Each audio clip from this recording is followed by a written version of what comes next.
Welcome back to our course on PSE 15. In the last couple of sections we looked at some aspects of sharing images. We looked at emailing images to somebody, and then we looked at sharing them on Facebook. One of the things that you'll probably be quite likely to need or want to do is to publish images on the web one way or another. And if you're including them in web pages that you create and maintain yourself, I mentioned several times earlier on in the course the sort of resolution that you would aim to publish images at. And for quite a long time, the figure that we've generally accepted as the standard for web publishing is 72 dots per inch. Although, as I've mentioned a few times as well, nowadays people are looking at higher resolution images. When it comes to publishing for the web as a way of sharing images, there are quite a few additional factors to take into account, and I want to try to take a sort of broader view of this in this section and look in more detail at some of the things that you should be bearing in mind when you're preparing images for sharing on the web. I should point out before we go any further that although I'm really looking at this in general terms of web publishing, when we uploaded some images to Facebook in the preceding section, I didn't really talk too much about how big those images were.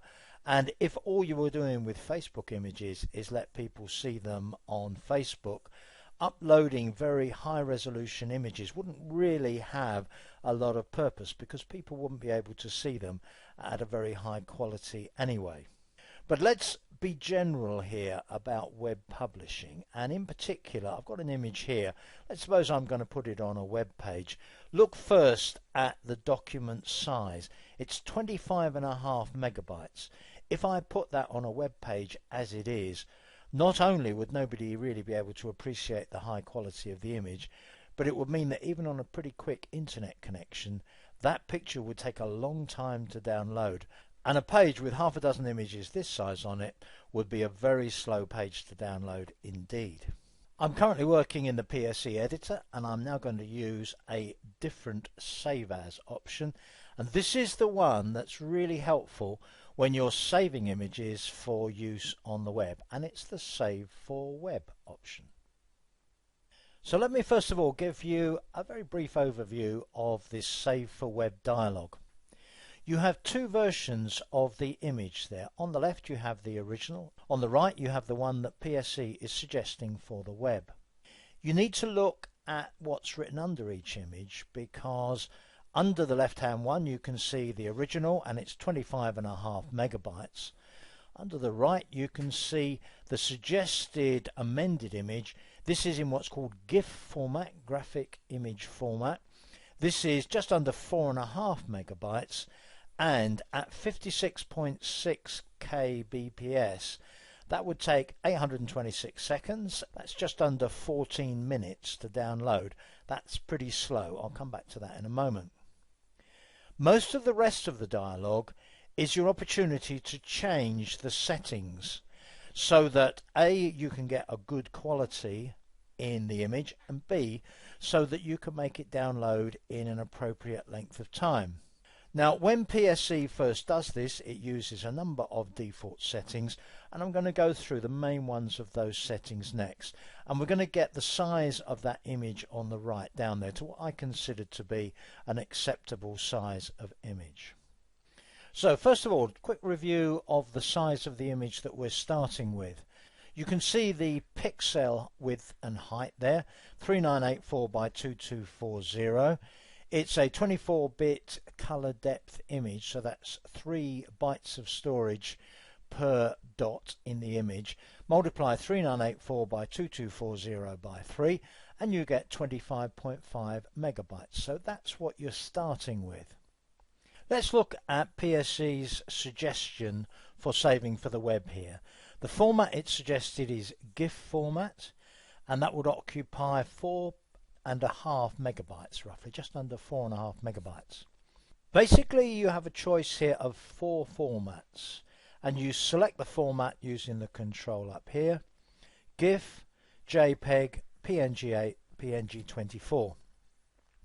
If you're not familiar with exactly what each of these formats is and does, I'm going to refer you to a section of the Photoshop Elements PDF next.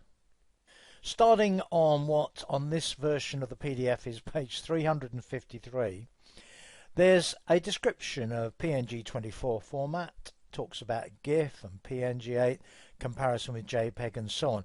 If you'd like to know a lot more about those formats, there's plenty of information in that PDF for you to find out exactly what's going on.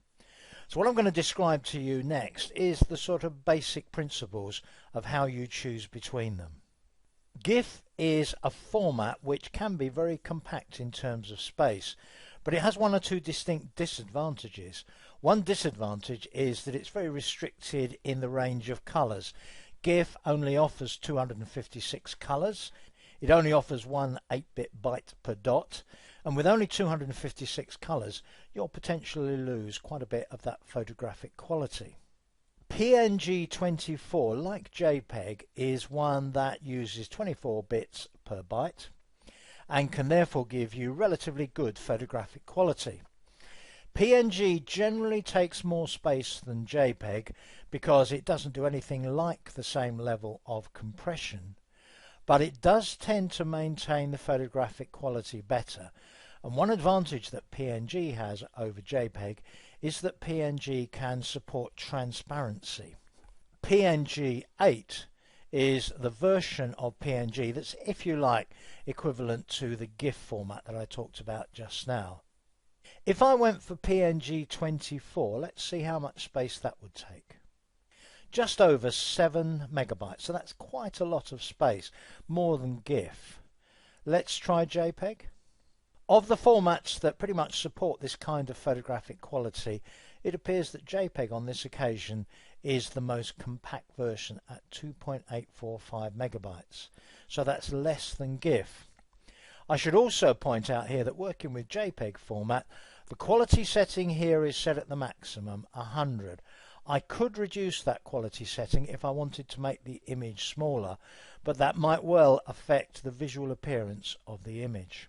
Before I make a decision about whether to drop the JPEG quality though, we have another very important factor to look at here, and that is the size of the image. Bear in mind that we're dealing with 72 dots per inch here, and the width of the image is 3,984 dots. If I divide 3984 by 72, I find that the image I'll be saving here will be almost 5 feet wide, so that's about 1.5 meters wide, which is obviously far too big to go on any kind of regular web page. So what I need to do is to reduce the size of this image significantly. In fact, it's currently set at 100% size. Given that the linear size is currently 55 inches, I'm going to scale it down by a factor of 10, just make it 10% of the current size. Because at 10% of the current size, it's still going to be 5.5 inches wide and over 3 inches high, which is the sort of size that I'm going to want on my web page. So having selected that, let's just click somewhere else to see what we get. Now the file size is down to a mere 76K, 76.5K. When I do that, the two viewers on the left there now have a tiny image in them. I can use this control to scale them up to something more like the true size. They're currently set there at 100%. By the way, when you're using this Save As dialog, if you really want to zoom in to see what effect, if any, the changes you're making are going to have on the visual appearance of the image you're working on, you can zoom in a long way. And when you do zoom in far enough, you can very often see where, for example, pixelation is starting to take over. In this particular case, because we've still got the quality set at 100%, we're starting with a JPEG, then if there is any deterioration in quality, it will be extremely minor, and I can't see any deterioration there at all. So in this case, the JPEG version of this looks as though it might be a very viable option, even without dropping the quality. Now there are just a couple of other things now that I'd like to show you about Save for Web.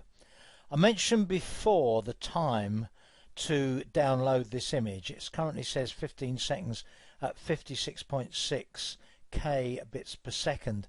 That's actually a very slow speed for modern internet connections, although I'm sure there are many people around the world with connections that work at that speed. If you want to look at much more common speeds nowadays, there's a little drop down just to the right here, select download speed. And the highest one on this list is 2 megabits per second, which is still pretty slow by many people's standards. But at 2 megabits per second, the time to download that image is just 1 second. Where I live, we've just had an upgrade to the speed of our internet connections. We get somewhere around 30 to 40 now, so that would be less than 1/10 of a second to download that image, which is not at all an unusual speed in very many places in the world nowadays, although as I say, I do appreciate many locations have much slower speeds than that. But when you're considering how long it will take to download an image, bear in mind the users you expect to be accessing that, what sort of download speeds they might get, and if you do work in a country or a location or with an application that might be used in places where there are very slow download speeds, do bear that in mind. And one other facility to look at here before you make a final decision, there is a preview facility. You can set up browser previews of images. I've got one set up here. Click on preview. I get a preview in Internet Explorer, and below that preview is the HTML code that is being used for the page it's being previewed on. So what I've covered in this section is some of the main factors to bear in mind when you're deciding on how to save an image for the web. That's the end of this section. I'll see you in the next one.